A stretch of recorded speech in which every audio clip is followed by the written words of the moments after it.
My friends, it is actually clear that when you look at the gospel reading, to feed is to love, and to love is to feed.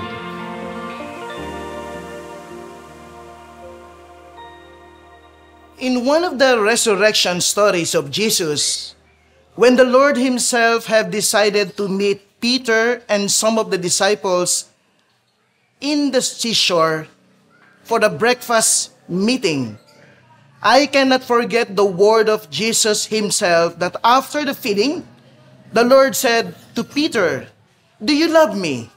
And Peter said, "Yes, Lord, you know that I love you." "Then feed my lamb," or feed my sheep. We cannot deny the reality, my friends, that for the Lord himself, to feed is to love, and to love is to feed. And there are so many instances in the gospel reading where we have seen how the Lord will always instruct his disciples to do the feeding. Do you remember that beautiful story on the miracle of feeding the 5,000? When the Lord suddenly realized that he need to do the feeding. And so he called the disciples and said, "Feed them." Actually, I was also struck by this little boy when he decided to give his 5 loaves of bread and 2 fish. The boy knows the meaning of loving, which is basically feeding. And so because of the generosity of the boy and also because of God's loving mercy in feeding, he was able to feed the 5,000 people. Do you also recall that beautiful story on the Last Supper when the Lord is about to die and yet he decided to forget himself because he realized maybe that the disciples are also hungry. And so he decided to have that Last Supper, but in the process also, he also instituted the Eucharist. And this becomes our own daily bread, spiritual bread for all of us. Feeding is indeed very important. Do you recall also the story of Emmaus, where the 2 disciples are walking along the way towards Emmaus because they decided to leave Jerusalem, the mission?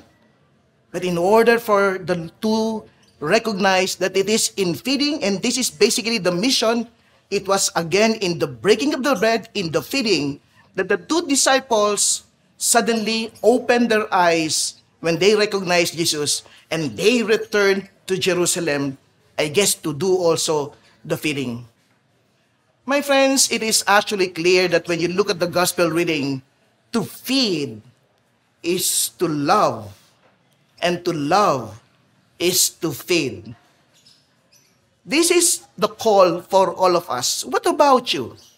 If the Lord will be in front of you right now, do you have moments of feeding also? How do you show your love to your brothers and sisters? Especially right now that we realize that we are in poverty. Our country is in poverty. What kind of feeding are you doing right now? Feeding here does not necessarily mean feeding our own stomach. There are many people who are hungry of understanding, hungry of love, hungry of forgiveness, hungry of friends. They need to be fed. But it takes a person who knows how to love to be able to do it. Are you one of them? If the Lord is here in front of you and he will say, "Do you love me?" What is your answer? If your answer is, "Yes, Lord, you know that I love you," the Lord will just smile at you and he will say, "Then feed my people."